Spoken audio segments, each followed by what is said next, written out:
நம்ம ஊர்ல ஒரு சில மனுஷங்க மேல பேய் பிடிச்சு ஆடுறதே பார்த்திருப்பீங்க. அவங்க பேய் பிடிச்சு ஆடுற சமயத்துல அவங்களாவே இல்லாம யாரோ ஒரு பர்சன் மாதிரி பிஹேவ் பண்றதையும் நம்ம பார்த்திருக்கலாம், அல்லது யாருன்னா சொல்லி நம்ம கேட்டிருக்கலாம். அந்த வகையில ஒரு மனுஷன் உடம்புல ஒரு நேரத்துல ஒரே ஒரு பேய் தான் இருக்க முடியும் இல்லையா? ஆனா ஒரு பொண்ணு உடம்புல ஒரே சமயத்துல ஒன்றுக்கும் மேற்பட்ட பேய்கள் இருந்திருக்கு. இன்னைக்கு அப்படிப்பட்ட ஒரு பயங்கரமான அமானுஷ்யமான கதையை தான் நம்ம சேனல்ல நம்ம பார்க்க போறோம். கதைக்கு போறதுக்கு முன்னாடி நீங்க வீடியோவை ஃபுல்லா ஸ்கிப் பண்ணாம பாருங்க. அதே மாதிரி நம்ம இன்ஸ்டாகிராம் பேஜையும் ஃபாலோ பண்ணாதவங்க ஃபாலோ பண்ணுங்க. வெல்கம் டு மிஸ் சிந்தனை துளிகள்.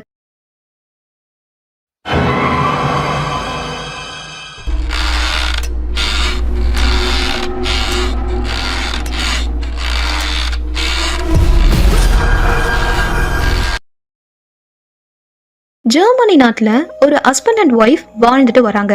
இவங்களுக்கு 1952 ஒரு பெண் குழந்தை பிறக்குறாங்க.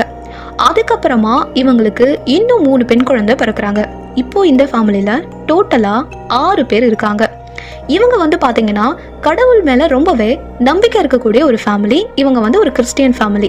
இந்த கேத்தோலிக் கிறிஸ்டியன் சொல்லுவாங்க இல்லையா, அந்த வகையை சேர்ந்தவங்க இவங்க ஊர்லயே இருக்கக்கூடிய ஒரு சர்ச்சுக்கு வாரத்துக்கு 2 முறையாச்சும் போயிட்டு வந்துருவாங்க. அப்படி போகும்போது இவங்க பசங்களையும் இவங்க கூட கூட்டிட்டு தான் போவாங்க. அதனால இவங்க பசங்களுமே சின்ன வயசுல இருந்து சர்ச்சுக்கு போறது, பைபிள் படிக்கிறது அப்படின்னு சொல்லிட்டு ரொம்பவே கட்டுப்பாடோட பக்தியா இருக்கக்கூடிய ஒரு ஃபேமிலி இவங்களுடைய ஃபர்ஸ்ட் பொண்ணு இருக்காங்கல்ல, அந்த ஃபர்ஸ்ட் பொண்ணு கடவுள் மேல ரொம்பவே நம்பிக்கை இருக்கக்கூடிய ஒரு பொண்ணா இருக்காங்க. நார்மலா எல்லா குழந்தையும் இருக்கிற மாதிரி இவங்களும் இருக்காங்க. பைபிளை படிக்கிறது, அந்த கதையை நல்லா உள்வாங்கிறது, அந்த கதாபாத்திரங்களை பத்தி யோசனை பண்றது அப்படிங்கிற மாதிரி இருக்கிறாங்க இந்த குழந்தை. இவங்க ஒரு குறிப்பிட்ட ஏஜுக்கு வந்த பிறகு ஸ்கூலுக்கு போக ஆரம்பிக்கிறாங்க. அப்போ ஒரு தடவை இவங்க ஸ்கூலுக்கு போகும்போது திடீர்னு அன்கான்சியஸா ஆயிடுறாங்க. அதாவது மயக்கம் போட்டு விழுந்துடுறாங்க. உடனே ஸ்கூல்ல இருக்கிறவங்க இவங்க பேரண்ட்ஸை கூப்பிட்டு இன்ஃபார்ம் பண்றாங்க.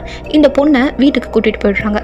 அப்புறம் நார்மலா ஏதாச்சும் சத்து இல்லாம அந்த பொண்ணு மயக்கம் போட்டு விழுந்திருக்கலாம் அப்படின்னு சொல்லிட்டு குளுக்கோஸ், ஜூஸ் இதெல்லாம் கொடுக்குறாங்க. எதனால நீ மயக்கம் போட்டு விழுந்த அப்படின்னு சொல்லிட்டு அவங்க அம்மா அந்த பொண்ணு கிட்ட கேக்குறாங்க. எனக்கு தெரியல அப்படின்னு சொல்லிட்டு அந்த பொண்ணு சொல்றா. இப்போ நார்மலா இவங்க வாழ்க்கை போயிட்டு இருக்கு. 1968 இந்த பொண்ணு 16 வயசா இருக்கும்போது மறுபடியும் இந்த பொண்ணு திடீர்னு அன்கான்சியஸா ஆகுறா. அது எப்படி சொல்றதுன்னா, ஒரு வலிப்பு நோய் மாதிரி இந்த பொண்ணுக்கு வருது. உடனே இவங்க அம்மா என்ன பண்றாங்கன்னா ஒரு நரம்பியல் டாக்டர் கிட்ட கூட்டிட்டு போறாங்க. அந்த டாக்டரும் இந்த பொண்ணை ஃபுல்லா செக் பண்ணிட்டு பிரெயின் எல்லாம் ஸ்கேன் பண்ணிட்டு இவன் நார்மலா தான் இருக்கா, எதுவும் பிரச்சனை இல்லை, இருந்தாலும் நான் மெடிசன் எழுதி தரேன்னு சொல்லிட்டு ஒரு சில மெடிசனை எழுதி தராரு. அதை இந்த பொண்ணு ஃபாலோ பண்ண ஆரம்பிக்கிறா. அதுக்கப்புறம் பார்த்தா இந்த பொண்ணுக்கு நிறைய விஷயங்கள் அமானுஷ்யமா நடக்க ஆரம்பிக்குது. அதாவது ரொம்ப டிஃப்ரெண்டா நடக்க ஆரம்பிக்குது. கரெக்டா 11 மாசம் கழிச்சு 1969 இவளுக்கு மறுபடியும் அதே மாதிரி ஒரு வலிப்பு மாதிரி வருது. அன்கான்சியஸா ஆகுறா. அப்போ என்னதான் ஆச்சு இவளுக்கு அப்படின்னு சொல்லிட்டு டாக்டர் கேட்கும்போது அவ என்ன சொல்றான் அப்படின்னா, என்கிட்ட யாரோ பேசுற மாதிரி இருக்கு, அடிக்கடி யாரோ தட்டுற மாதிரி இருக்கு என் ரூம் கதவை. அதே மாதிரி நான் தூங்கிட்டு இருக்கும் போது யாரோ என் மேல ஏறி உட்காந்து அமுக்குற மாதிரி இருக்கு அப்படின்னு சொல்லிட்டு டிஃப்ரெண்டா இதெல்லாம் சொல்ல ஆரம்பிக்கிறா. மறுபடியும் பிரெயினை ஸ்கேன் பண்ணி பார்க்குறாங்க. அப்பவும் பிரெயினில் எதுவும் பிரச்சனை இருக்கிற மாதிரி அவங்களுக்கு தெரியல. அவள் பிரெயின் நார்மலாக தான் இருக்கு. பட் டே பை டே அவளுடைய நிலைமை ரொம்ப மோசமாகிட்டே போகுது. அதாவது அவள் நார்மலாக இல்லாமல் ஒரு மாதிரி பிஹேவ் பண்ண ஆரம்பிக்கிறா. திடீர்னு கத்துறா, சாப்பிடாம இருக்கா, தண்ணி எதுவும் குடிக்காம இருக்கா. கேட்டா என்ன அவங்க அலோ பண்ண மாட்டாங்க அப்படின்னு சொல்லிட்டு சொல்றா. யாரு உன்னை அலோ பண்ண மாட்டாங்க அப்படின்னு அவங்க அம்மா கேட்கும்போது, அதான் எனக்குள்ள இருக்குல்ல, அதுதான் என்ன அலோ பண்ண மாட்டேங்குது அப்படின்னு சொல்லிட்டு சொல்றா. அதாவது அப்ப அவ உடம்புக்குள்ள வேற எதனா இருக்கா அப்படிங்கிற மாதிரி அவங்க அம்மா பயந்தே போயிடுறாங்க. ஒரு நாள் அந்த பொண்ணு அவ ரூம்ல ஏதோ ஒரு போட்டோவை உத்து பார்த்துக்கிட்டே இருக்கா. அந்த சமயம் அவங்க அம்மா இவ ரூம்ல என்ன பண்றா அப்படிங்கறத பாக்குறதுக்காக இவ ரூமுக்கு வராங்க. அப்போ இந்த பொண்ணு அந்த போட்டோவை பார்த்துட்டே இருக்கால, இவளுடைய 2 கண்ணும் பியூர் பிளாக்கா மாறுது. இத அவங்க அம்மா பாக்குறாங்க. பார்த்த உடனே அவங்க பயந்து போய் இந்த பொண்ணோட பேரை சொல்லி சத்தமா கத்துறாங்க. அப்போ இந்த பொண்ணு கான்சியஸ்க்கு வரா. அப்ப அவ கண்ணு 2ம் நார்மலா ஆகுது. உடனே அவங்க அம்மா மறுபடியும் பயந்து போய் அதே டாக்டர் கிட்ட கூட்டிட்டு போறாங்க. அந்த நரம்பியல் டாக்டர் இருக்காங்கல்ல, அவங்க கிட்ட கூட்டிட்டு போறாங்க. அப்போ டாக்டர் என்ன சொல்றாங்கன்னா, இவளுடைய உடம்ப நான் கம்ப்ளீட்டா செக் பண்ணிட்டேன், இவ உடம்புல பிரச்சனை இருக்கிற மாதிரி எனக்கு தெரியல அப்படின்னு சொல்லிட்டு சொல்றாங்க. உடனே அவங்க அம்மாவும் என்ன பண்றாங்கன்னா இந்த பொண்ணை சர்ச்சுக்கு கூட்டிட்டு போறாங்க. ஏற்கனவே அவங்க கடவுள் நம்பிக்கை இருக்கக்கூடிய ஒரு ஆளுன்னு நான் சொன்னேன் இல்லையா, உடனே இவங்க சர்ச்சுக்கு கூட்டிட்டு போயிட்டு ஃபாதர் கிட்ட நடக்கிற விஷயத்தெல்லாம் சொல்றாங்க. உடனே ஃபாதரும் வீட்டுக்கு வராங்க. வந்து இந்த பொண்ணை பாக்குறாங்க. அப்போ ஃபாதரும் அதை தான் சொல்றாங்க. ஆமா, இந்த பொண்ணு உடம்புக்குள்ள சம்திங் ஏதோ இருக்கு, சரி நாம எக்ஸார்சிசம் பண்ணலாம் அப்படின்னு சொல்லிட்டு சொல்றாங்க. ஆரம்பத்துல இந்த எக்ஸார்சிசம் பண்றதுக்கு அவங்க ஒத்துக்கல. பட் இந்த பொண்ணோட கண்டிஷனை பார்த்த பிறகு ஒத்துக்கிறாங்க. அப்படி என்ன இந்த பொண்ணோட கண்டிஷன் இருந்துச்சுன்னு பார்த்தீங்கன்னா, நாளுக்கு நாள் அந்த பொண்ணு உணவு எதுவுமே சாப்பிடாம இருக்கா, தண்ணியும் குடிக்காம இருக்கா. அதுக்கு பதிலாக என்ன பண்றான்னா, அந்த ரூம்ல இருக்கக்கூடிய சிலந்தி, பூச்சு இதெல்லாம் சாப்பிட ஆரம்பிக்கிறா. அந்த பொண்ணு ஏற்கனவே எப்பவும் சொல்லிட்டு இருப்பா, என் ரூமுக்குள்ள வந்து ஏதோ ஒரு கெட்ட வாடை வருது, அடிக்கடி வருது அப்படின்னு சொல்லிட்டு இருப்பா. அதே மாதிரி இந்த பொண்ணோட ரூமுக்கு போகும்போதெல்லாம் அவங்க அம்மாவும் உணர ஆரம்பிக்கிறாங்க, அந்த பொண்ணோட தங்கச்சிகளும் உணர ஆரம்பிக்கிறாங்க. ஒரு தடவை இந்த பொண்ணு இந்த பூச்சியெல்லாம் பிடிச்சி சாப்பிடுறத பார்த்து அவங்க அம்மா அவளுடைய தங்கச்சி கிட்ட ஒரு ஆப்பிளை கொடுத்து இதை அவகிட்ட கொடுன்னு சொல்றாங்க. அப்போ அவளோட தங்கச்சி இந்த ஆப்பிளை எடுத்துட்டு போய் அந்த பொண்ணு கிட்ட கொடுக்கும்போது, இந்த சந்திரமுகி படத்துல ஜோதிகா வந்து ஒரே கையால அந்த கட்டில தூக்குவாங்க பாத்தீங்களா, அதே மாதிரி இந்த பொண்ணு அவளுடைய ஒரே கையில பொம்மை மாதிரி இவ தங்கச்சியை தூக்கி செவிட்டி அடிக்கிறா. இதை பார்த்த உடனே அவங்க அம்மா மேலும் அலறி அடிச்சுட்டு போயிட்டு மறுபடியும் போய் ஃபாதரை கூட்டிட்டு வராங்க. இவளுடைய நிலைமையை சொல்றாங்க. அப்புறம் தான் ஃபாதர் வந்து எக்ஸாரிசம் பண்றதுக்கு ஒத்துக்கிறாரு.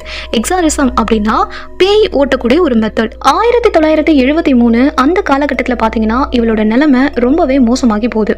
டாக்டர்ஸ் கொடுத்த எந்த மெடிசினும் இவ உடம்புல வேலை செய்யவே இல்லை. இப்போ ஃபாதர் வந்து எக்ஸாரிசம் பண்ண ஸ்டார்ட்டும் பண்ணியாச்சு. கிட்டத்தட்ட இந்த பொண்ணுக்கு 10 மாசமா அந்த எக்ஸார்சிசம் பண்ணியிருக்காங்க. அந்த 10 மாசத்துல மொத்தம் 67 முறை இந்த பொண்ணுக்கு எக்ஸார்சிசம் பண்ணியிருக்காங்க. ஒரு கட்டத்துல இந்த பொண்ணு எந்த சாப்பாடும் சாப்பிடாம தண்ணியும் குடிக்காம பூச்சியெல்லாம் சாப்பிட்டுட்டு இருந்தால அதையும் நிறுத்திட்டு இவளை கடிச்சுக்க ஸ்டார்ட் பண்ணிட்டா, இவ முடிய பிச்சுக்க ஸ்டார்ட் பண்ணிட்டா, இவளோட பல்ல உடைச்சுக்க ஸ்டார்ட் பண்ணிட்டா.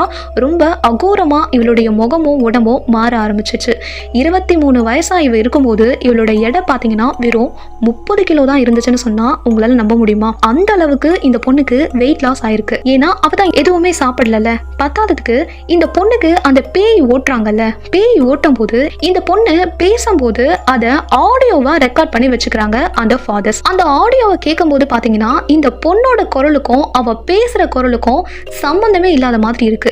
அது மட்டும் இல்லாம இந்த பொண்ணோட உடம்புல ஒரு பேய் இல்ல, மொத்தம் 7 பேய் இருந்ததா அந்த பொண்ணே அவளோட வாயால சொல்லியிருக்கிறா. அந்த 7 பேரோட பேரையும் அவ குறிப்பிட்டு சொல்லியிருக்கிறா. 7 பேருமே நெகட்டிவான கதாபாத்திரங்க. இந்த 7 பேருடைய ஆவிதான் அந்த பொண்ணோட உடம்புக்குள்ள இருந்ததா அந்த பொண்ணே சொல்லியிருக்கா.